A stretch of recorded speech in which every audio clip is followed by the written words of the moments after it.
मात्र 1,000 लगाओ और रोजाना 5,000 कमाओ। दोस्तों, आपको नहीं लगता कि हमारे देश में पिछले कुछ सालों से छोटे एंटरप्रेन्योर्स की गिनती बढ़ती जा रही है? आपने एमबीए चाय वाला देखा, बीबीए मैगी वाली देखी, इंजीनियर बिरयानी वालों के बारे में भी सुना होगा।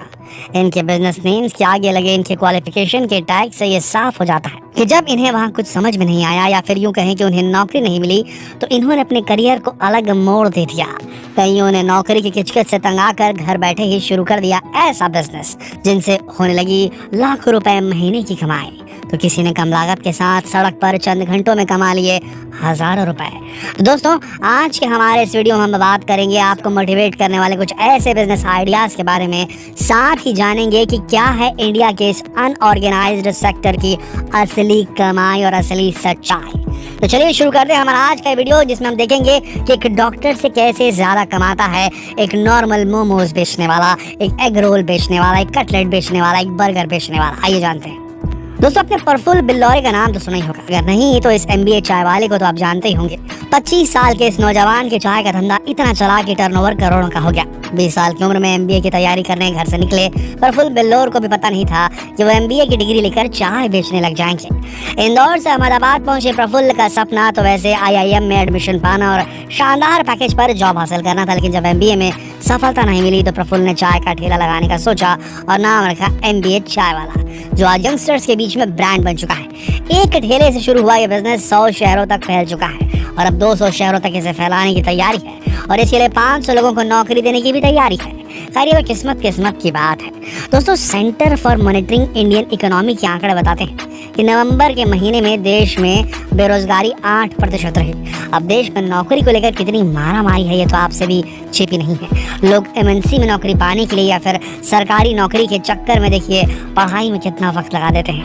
कई बार इसी चक्कर में इनकी उम्र 26 से लेकर 30 तक पहुंच जाती है रोजगार पाते पाते, या कईयों को तो रोजगार मिलता भी नहीं इस वक्त तक, यानी कि वक्त लंबा खिंच जाता है। लेकिन असली प्रॉब्लम तो तब होती है जब कई बार इतना करने पर भी जॉब सेटिस्फैक्शन नहीं मिलता या जॉब ही नहीं मिलती, ज़्यादा पैसे नहीं कमा पाते।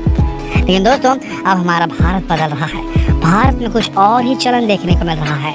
अब जैसे कि हमने आपको पहले बताया कि आपने एमबीए चाय वाला, एमबीए पराठे वाले का नाम कई बार मीडिया में सुना होगा। यानी भारत में पढ़े लिखे लोग नौकरी न मिलने पर या फिर बेरोजगारी की कंडीशन में दूसरा रास्ता ढूंढ रहे हैं, हाथ पर हाथ धरे नहीं बैठे हैं, बिजनेस की ओर बढ़ रहे हैं। या यूँ कहें कि इन लोगों को जहाँ ऑर्गेनाइज्ड सेक्टर में जगह नहीं मिली तो ये अनऑर्गेनाइज्ड सेक्टर में घुसने लगे हैं। और सबसे बड़ी बात तो ये कि वहाँ ये इतने पैसे कमा लेते हैं जितना वो किसी अच्छे जॉब में रहकर भी नहीं कमा पाते, और साथ में ऐश आराम और खुद की मालिकाना हक वाली बात तो एक नंबर हो जाती है। लेकिन यहाँ सबसे बड़ी दिक्कत यह है कि भारत में अब भी एक डॉक्टर, वकील, इंजीनियर, सरकारी मुलाजिम को जितना सम्मान दिया जाता है उतना एक छोटे बिजनेसमैन या बिजनेस वुमेन को नहीं दिया जा रहा। जबकि आप खुद ही अपने आसपास देखिए ना, या फिर हो सकता है आपको खुद ये महसूस होता हो कि एक ठेले वाला या नॉर्मल दुकान वाला एक मल्टीनेशनल कंपनी में काम करने वाले एम्प्लॉय से ज़्यादा पैसा कमा लेता है। ये एक रियलिटी है। अब आप ही देखिए किस तरह ये लेडी शाम के वक्त महज 3 से 4 घंटे में 4 से 5,000 रुपए पर डे की कमाई कर लेती है। नॉर्मल कुछ हज़ार की मशीनें लगाकर यानी पूंजी के साथ महीने में लाखों की कमाई कर रही है। इसके लिए इन्हें कुछ ज़्यादा खास नहीं करना पड़ता, सिर्फ शाम में चंद घंटे काम करके ये अच्छी खासी कमाई कर लेती है। वैसे ही आप दिल्ली के युवाओं को ही देख लीजिए, ग्रेजुएशन करने के बाद ये ठेले पर कॉफ़ी बेच रहे हैं और ये अपने इस जॉब से खुश भी बहुत हैं, क्योंकि जॉब की सैलरी से ज़्यादा तो ये कॉफ़ी बेच कर कमा लेते हैं। वहीं आपने कानपुर के उन समोसे गोलगप्पे वालों के बारे में भी ज़रूर ही सुना होगा, जिन्होंने ठेले पर समोसे गोलगप्पे बेचकर इतनी कमाई कर ली कि उन्हें खुद ही अपनी कमाई के हिसाब का अंदाज़ा नहीं रहा। और जब इनकम टैक्स वालों ने रेड मारी तो उनके पास 256 करोड़ की संपत्ति मिली। वहीं अब आप जनाब को ही देख लीजिए कि मुंबई में ये रास्ते पर ठेला लगाते हैं वड़े पाव का, लेकिन भीड़ को कंट्रोल करने के लिए इन्हें सिक्योरिटी गार्ड रखना पड़ता है और कमाई महीनों में लाखों की होती है। दोस्तों, जैसे कि हमने आपको पहले बताया कि भारत में लोग ऑर्गेनाइज सेक्टर छोड़कर अनऑर्गेनाइज सेक्टर की ओर बढ़ रहे हैं, कुछ मजबूरी से तो कुछ शौकिया तौर पर।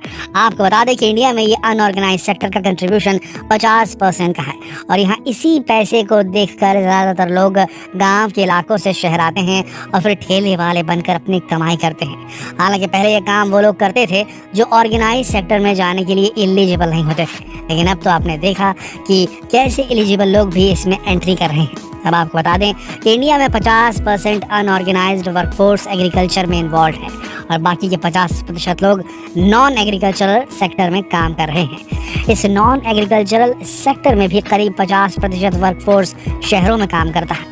अब आप इन अमेजन, फ्लिपकार्ट, जोमेटो, स्विगी वाले डिलीवरी बॉयज़ को ही देख लीजिए या फिर ओला, उबर जैसे कैब ड्राइवर्स को। ये सारे लोग इसी सेक्टर का हिस्सा ही तो हैं। वही आप गूगल पर ढूंढेंगे तो आपको सैकड़ों ऐसे युवाओं की कहानी मिल जाएगी जिन्होंने अच्छी खासी लाखों की सैलरी वाली जॉब सुविधाओं से भरी सरकारी नौकरी को छोड़कर खेती की ओर रुख किया और आज वो इसी के साथ बेहद खुश भी हैं। इन जनाब को ही देख लीजिए, इनके पास 35 लाख सालाना की नौकरी थी। ये अपने जॉब से खुश भी थे, लेकिन क्लीन एनवायरनमेंट, अच्छी हेल्थ और सुकून भरी ज़िंदगी के लिए इन्होंने खेती करना ज़्यादा बेहतर ऑप्शन समझा। तो दोस्तों, अब तो लोग अपने छतों पर भी ऑर्गेनिक खेती करके लाखों रुपए कमा रहे हैं। अब आप सड़क के किनारे खड़े डोसा इडली वालों को ही देख लीजिए ना। ये रोज़ाना अपने 12 घंटे के धंधे में तकरीबन 200 बड़े, 500 इडली और 350 डोसे बेच लेते हैं और इन सभी चीज़ों को बनाने की कुल लागत करीब 6000 की होती है, जिसमें इनके स्टाफ की सैलरी भी आ जाती है। लेकिन 30 रुपए में इडली और 50 रुपए में डोसा खिलाकर ये महीने में करीब 1.5 लाख रुपए का प्रॉफिट कमा लेते हैं। कुछ ऐसी ही कमाई रोड साइड पर खड़े होकर बिरयानी बेचने वालों की भी होती है कि बिरयानी बनाने में इस्तेमाल होने वाली चीज़ों के हर रोज़ का खर्च करीब 5 से 6 हज़ार आता है। तो वहीं 8 से 9 हज़ार तक की इनकी रोज़ाना की कमाई होती है। समझ लीजिए कि महीने में ये लोग भी करीब 50 से 60 हज़ार रुपये कमा ही लेते हैं। अब आप ही सोचिए, नौकरी अच्छी या फिर ये धंधे।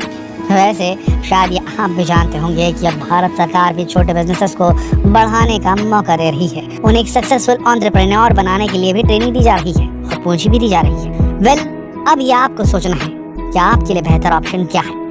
अगर जॉब ना मिले या जॉब सेटिस्फेक्शन ना मिले, बहुत ज़्यादा काम करवाया जाए आपके ऑफिस में, तो आप क्या हाथ पर हाथ धरे बैठे रहेंगे या फिर खुद खड़े होकर अपना खुद का काम शुरू करेंगे? काम करने के लिए आगे बढ़िए। कोई काम बड़ा, कोई काम छोटा नहीं होता। वो काम जो आपका पेट भरे, आपके परिवार को सपोर्ट करे, वही सबसे बेहतर काम होता है। जो आपको स्वावलंबी बनाए, जो आपको अपने पैरों पर खड़ा कराए, जो आपको आत्मसम्मान दिलाए, खुद की रोजी रोटी कमाने का, वही सबसे सक्षम बिजनेस होता है दोस्तों। वही सबसे सक्षम जॉब होता है।